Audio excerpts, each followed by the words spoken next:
Cervantes and Copernicus, Castiglione, Bruegel, Erasmus, and Vesalius, Renaissance men, the great thinkers of their time, Renaissance men, and that's the end of his rhyme. Welcome back, young scholars. In this video, we'll be discussing the Renaissance and hopefully maintaining a certain level of modesty. Okay, so the big questions you should be able to answer are: first, why did the Renaissance start in Italy? And then second, what were the big ideas of the Renaissance and how were they expressed in art and literature? So first, the word Renaissance is a French word. It means rebirth.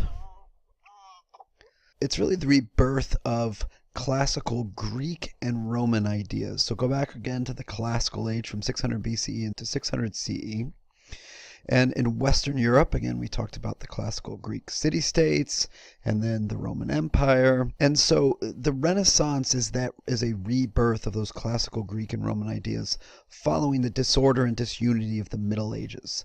And there's a term for this: classicism.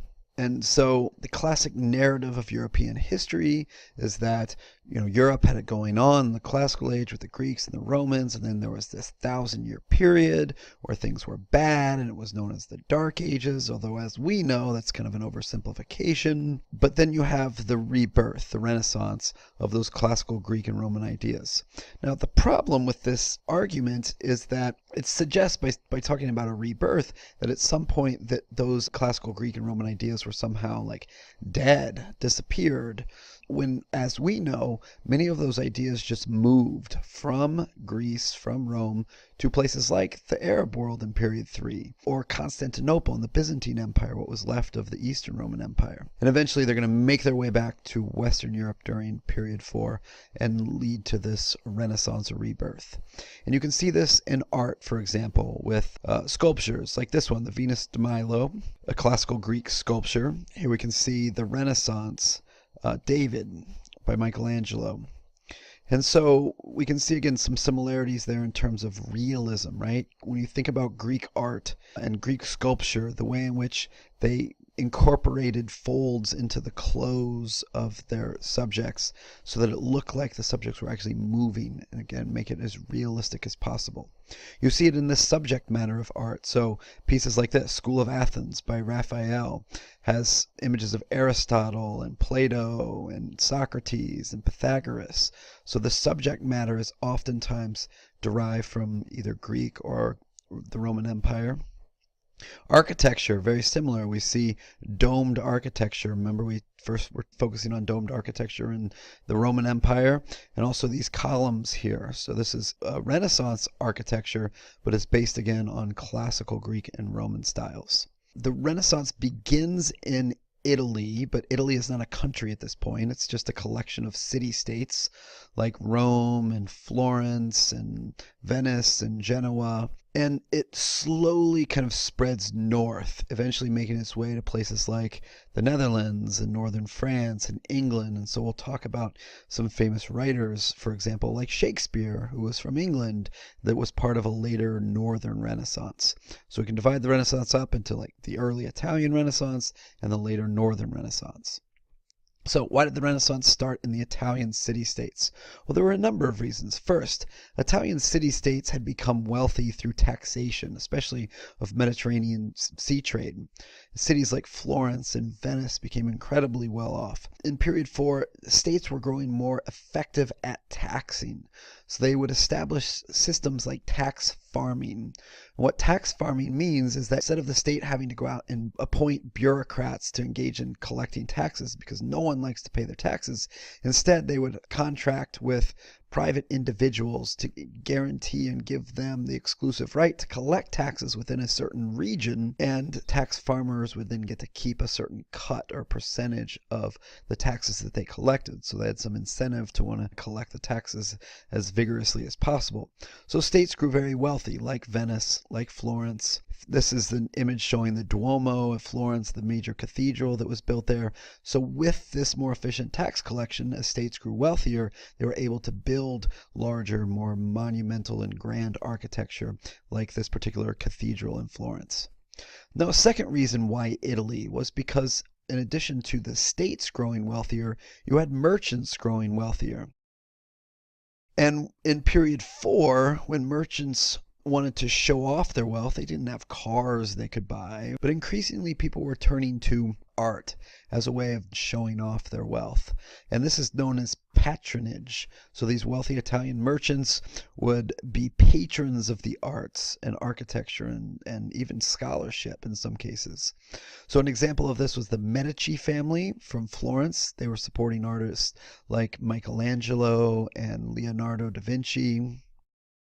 A third reason why Italy was because of their location on the Mediterranean Sea. We said before the Roman Empire started in Italy partly because of its prime geographic spot there. But in period 4, they were connected to the places where classical Greek and Roman ideas had moved and spread to, like the Arab world over here, which is increasingly growing this way, like the Byzantines, what was left of the Byzantine Empire. So the Italians traded with the Byzantines, they traded with the Islamic states like the Ottomans, and they were the preservers of Greek and Roman ideas and culture. So how did the Renaissance transform art and literature in Western Europe? Well, first we have to know some of the important artists. And hopefully one of the things that you learned as a kid growing up are the names of the Teenage Mutant Ninja Turtles. So artists like Leonardo da Vinci and Donatello and Raphael and Michelangelo are all names that you should be aware of that are all associated with that Italian Renaissance. So if you can remember the Teenage Mutant Ninja Turtles, you can remember 4 of the most important artists in the Italian Renaissance. So some particular characteristics of Renaissance art is first, the Renaissance artists are going to paint and sculpt people as realistically as possible. And so we call this realism. And we see it here with this particular piece, the Pieta by Michelangelo, featuring Mary and Jesus, again sculpted in very lifelike ways. Another way in which they created realism was through the use of perspective and three-dimensionality. Whenever you're painting, you want to try and recreate what the eye sees. And what the eye sees is a vanishing point off into the distance. And so all of the lines, in order to achieve three-dimensionality, are moving towards that vanishing point. So we can see it here in a piece like this, The Last Supper, where all of the lines on this particular piece are all focused on the focal point or the vanishing point, which is Jesus. You can see it in images like this one. Sometimes artists would play with the vanishing point. Here, the vanishing point is actually off the painting itself. It's over here. So artists use perspective to achieve realism, to achieve three-dimensionality. We're going to look at a few different pieces of art, and we're going to identify whether or not this piece of art is from the Renaissance or from the Middle Ages. Recall from an earlier video, Middle Age art was intentionally bad, right?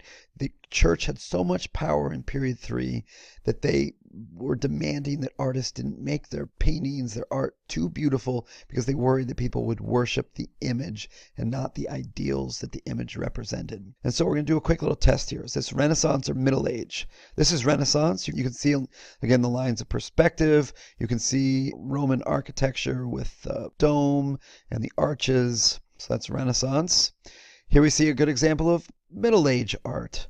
So you can see a very flat, two-dimensional art, oftentimes of a religious subject, but disproportionate. Mary is intentionally painted in a way not to make her look overly beautiful. Here we see an example of Renaissance art. Again, three-dimensionality and sculpture, realistic looking, but at this particular time we're talking about a subject of the Greek god. Here we have an example of Middle Age art again, with Mary, Jesus sitting on her lap, but he looks like he's like 30 years old and about 2 feet tall. And then finally this, you'd think Renaissance. However, this is actually classical age. So sometimes it's hard to tell the difference between classical age art and Renaissance art because, again, the subject matters are very similar and the styles are very similar. In addition to art, the Renaissance is also known for its contribution to literature. And this really begins in 1455 with a German named Johannes Gutenberg who develops a movable metal type printing press. Now, when I was in high school, I had to memorize that Johannes Gutenberg was the person who invented the printing press.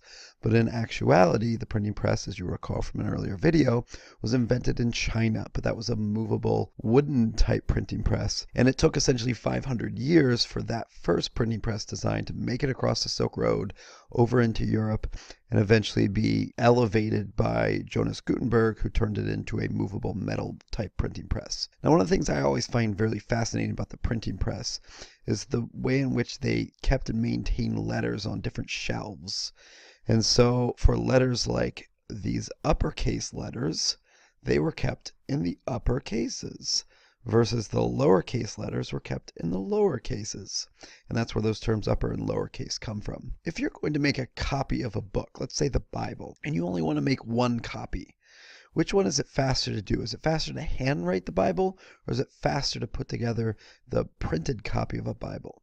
Well, stop and think about this. In a Bible, there are 1,286 individual pages. For each page, there are 2,500 pieces of individual typeface that have to be arranged in very neat, orderly rows. Then that equates to about 3,215,000 individual places that have to be put in order to create a book. And so, does anyone take a guess? That takes about 3 to 5 years is kind of the estimate. So if you were going to write one book, you'd probably be able to handwrite it faster. And you could probably maybe even handwrite 5 or even maybe 10 books faster than you can to arrange the letters in the printing press and print off books. But if you're going to copy and want to copy 1,000 books, the printing press is definitely the way to go. And the impact of this is we're going to see the number of books in Europe dramatically increase. And as a result, the effect is that we're going to see increased literacy rates. So more books means increased literacy. Increased literacy means the increased spread of ideas and knowledge throughout European society. And it leads to, again, like a feedback loop where increased literacy leads to more ideas leads to greater technology, which leads to even greater literacy and understanding. Some Renaissance writers that I want you to be aware of. First, one of my favorites, Machiavelli. Machiavelli is an Italian. He's going to write a book called The Prince. And why it's called The Prince is he's giving advice to would-be rulers who are princes. And this advice is how to gain and maintain power. And so he offers a number of different methods for doing this, most of which are pretty dirty. And what Machiavelli would though always say is the ends would justify the means. The ends which would be to achieve power can be justified using really any means possible. So whatever it takes in politics, even if it means playing dirty, you need to do it. So Machiavelli has a bit of a devious reputation in world history for that reason. Now, another Renaissance writer to be aware of in the Northern Renaissance is William Shakespeare. So William Shakespeare is going to use themes of classicism and humanism. We'll talk more about what that is in a second. But classicism, again, is he's going to set some of his plays in either classical Greece or the Roman Empire, probably the most famous being Julius Caesar. And humanism, a lot of his plays focus on human achievements. And the Renaissance was really focused on the here and now and celebrating human achievements. And this is distinguishable from a lot of the writing in period 3, which is more focused on not this life, but instead the afterlife. So there's this obsession with human beings and how they're sinners and how they're going to be going to hell or heaven. So there's a lot of focus on salvation in period 3. By the time we get to the Renaissance, they're just kind of over that. And instead, they want to celebrate the grandeur and majesty of the human life. And you see that in art like this, where we have an image of Mary and Jesus, but with like very faint halos. And so the purpose of this image is to focus more on Mary and Jesus as human beings and less on their divine nature. And so that's the concept of humanism. So in the Renaissance, we're talking about classicism, we're talking about humanism, we're talking about realism, all isms that are associated with the Renaissance that you should understand and be aware of. So the big questions you should be able to answer after watching this video are, again, why did the Renaissance start in Italy? And second, what were the big ideas of the Renaissance and how were they expressed in art and literature? Thanks for watching. Ideas were somehow like dead, disappeared, when, as we know, many of those ideas just moved from Greece, from Rome, to places like the Arab world in period 3, or Constantinople and the Byzantine Empire, what was left of the Eastern Roman Empire. And eventually they're going to make their way back to Western Europe during period 4 and lead to this Renaissance or rebirth.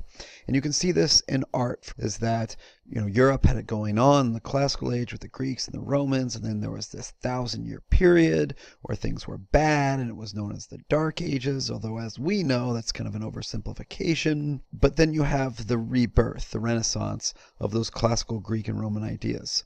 Now, the problem with this argument is that it suggests by talking about a rebirth that at some point that those classical Greek and Roman level of modesty. Okay, so the big questions you should be able to answer are: first, why did the Renaissance start in Italy?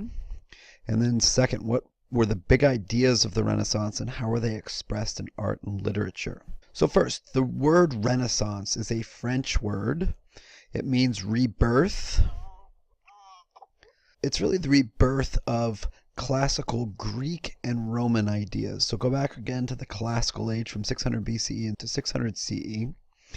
And in Western Europe, again, we talked about the classical Greek city-states and then the Roman Empire. And so the Renaissance is a rebirth of those classical Greek and Roman ideas following the disorder and disunity of the Middle Ages.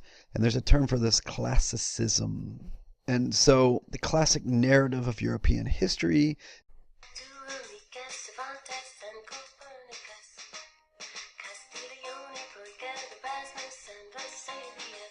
Renaissance men, the great thinkers of their time.